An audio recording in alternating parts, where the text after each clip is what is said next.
I've served with the British Special Forces, climbed to the summit of Everest, and explored the frozen oceans of the Arctic. Now, I'm heading for one of the most active volcanoes in the world, Kilauea, in Hawaii. Millions of people come to see the flowing lava, and each year 50 get stranded. I'm going to show you how to survive.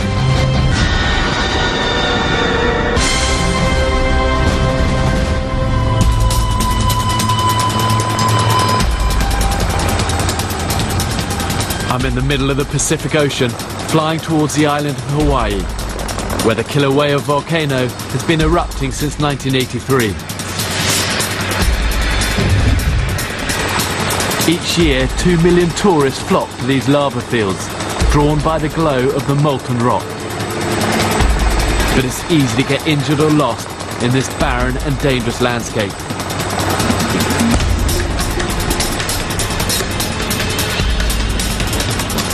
I'm going to put myself in the position of a tourist stranded here to show you how to survive.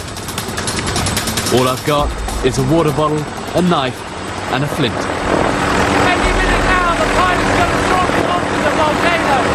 It's late afternoon, and in a few hours it'll be dark up here.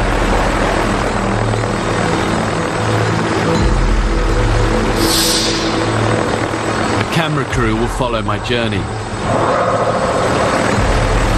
The lava down there is too unstable to land on, so I'm going to have to go down on a rope.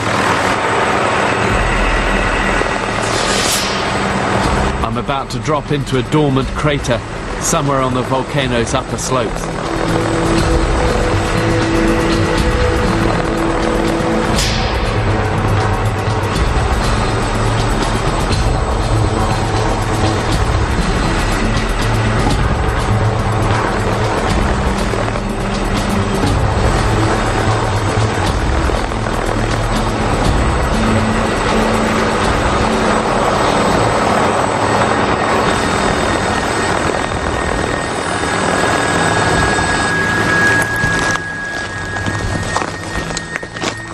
Look at this place.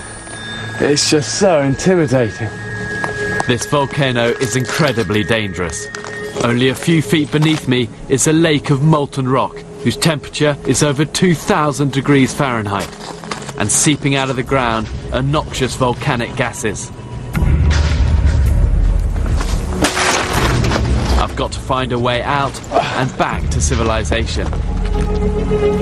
But which is the best way to go? I'm going to get above the crater to get my bearings. Wow, look at that.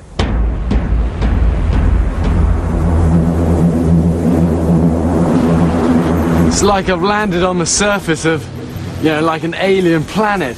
The landscape is featureless and utterly forbidding. Easy to see why people get lost here. It's just this miles and miles of desolate terrain. I can tell this stuff is going to be a nightmare to try and cover. If you are lost here, try to work out a route to the sea, because it's by the sea that most Hawaiians live.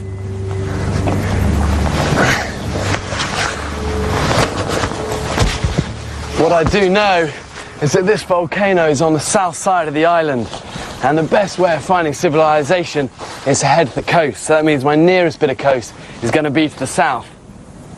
I'm going to use the sun as a compass. It's late afternoon and the sun is in the west, which means that south must be this way.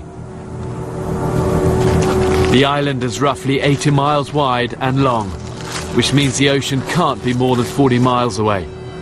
But walking on this jagged terrain is extremely difficult.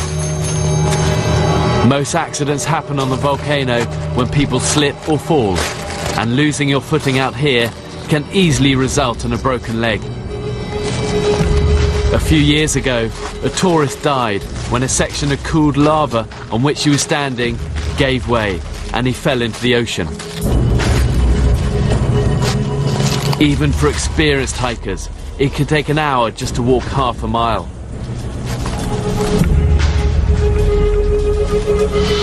Sulfur dioxide gas forms in volcanoes, and here it's really thick. Look at this, you can actually see the sulfur dioxide here seeping out of these vents. And this is a sign that what I'm standing on here is literally straight above real flowing lava, probably about 3 or 4 foot directly under me. Volcanologists measure these emissions, looking for signs that a volcano may be about to erupt. I've got to keep moving.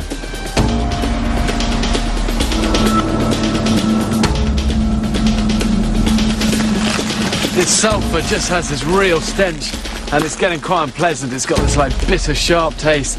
It's getting right in the back of my throat. This is not very nice. In high concentrations, this gas is a killer. A few years ago, a helicopter crash left a film crew stranded for 3 days on this volcano. They only survived by using their t-shirts as gas masks. So that's what I'm going to do.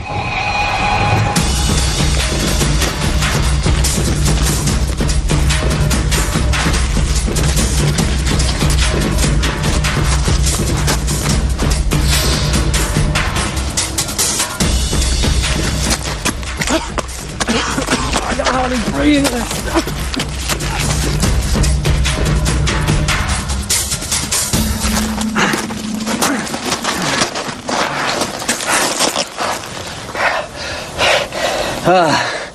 That's hard.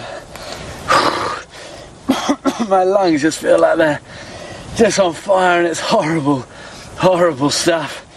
I was running out of puff back there, but it's looking much clearer now ahead. But I just need a couple of minutes to get my breath back.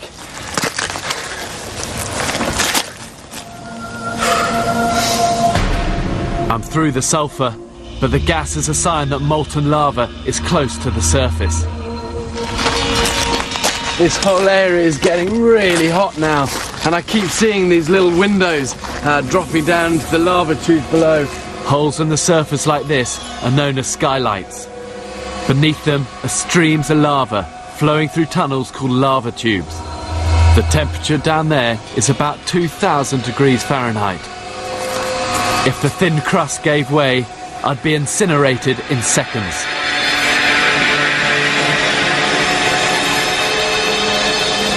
But there is a way of crossing an area like this, and this is how. Very gingerly, test it with your boot, and if your boot melts, it means it's too hot to cross. I'm gonna go for this now, but the camera crew are gonna wait here, so if we try to do this together, the size might well give in. Here goes. Whoa! My boot started to melt on that. That's too hot there.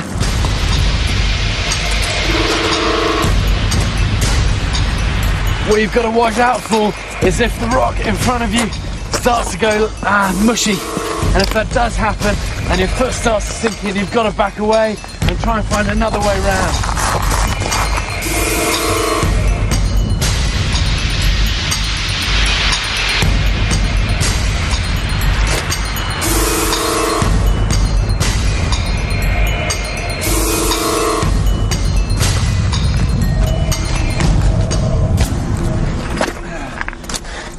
I've made it through, and this rock is much cooler now, but my feet are just on fire after that.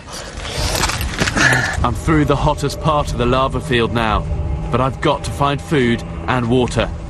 The only question on this poisonous landscape is where.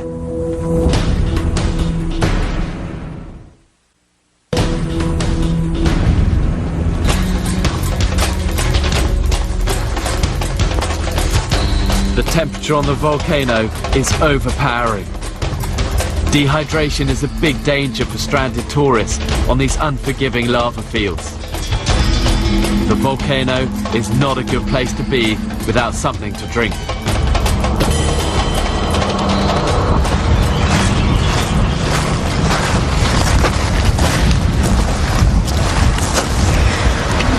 I'm just getting a bit worried that I'm getting low on water now, and I know you're supposed to be able to survive 3 days without it, but to be honest, the way I feel at the moment in this heat, I'm going to struggle to make it through one.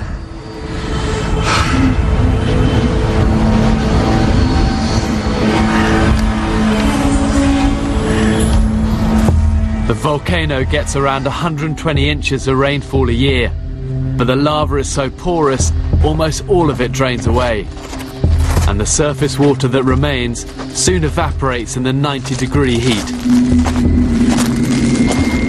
Much of the rain that falls near the volcano's active crater is contaminated by sulfurous gases, turning it into acid rain.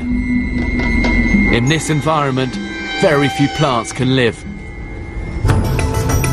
As I get further away from the active crater, I'm starting to see more and more plants. The lava fields of Kilauea were once covered with lush rainforest, and some sections still remain.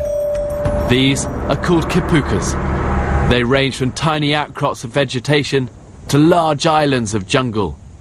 But in there is going to be my best chance of finding food and water.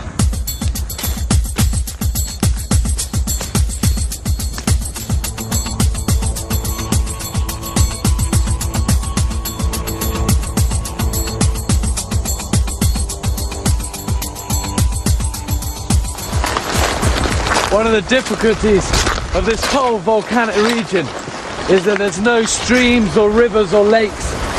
But my best chance of finding water is going to be in here, in the jungle, either in a hollow or in a cave.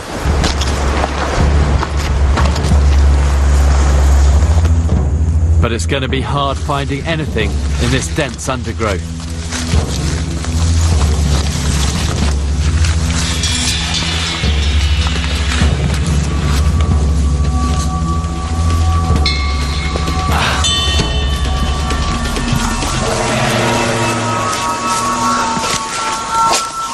Hey, look at this, look. Avocados. And this is an avocado tree, and this is good news for me. I love avocados. I want to see if I can get some of these down. Avocados grow on the higher branches of the trees to protect the fruits from predators. I should be able to use some of these ivy trees to shin up there.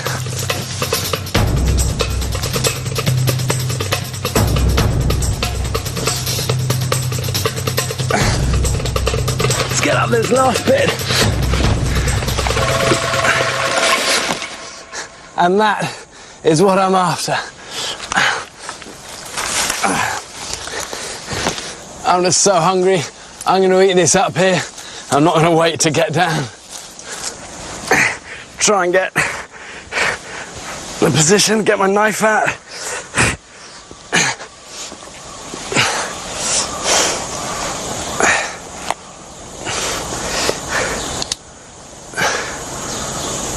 And then just get this skin off. Avocados are one of nature's superfoods, full of calories, protein, and good fat. That's amazing. I just love avocados. If I was ever stranded on a desert island, this would be the one of the foods I'd take. And mayonnaise. And chocolate. With a full stomach, it's time to get going again. I'm heading for the coast because that's where I'll find people. I want to get there as quickly as I can. I don't want to spend a night in this jungle. That was a result. I've got one for later. But I still haven't found any water.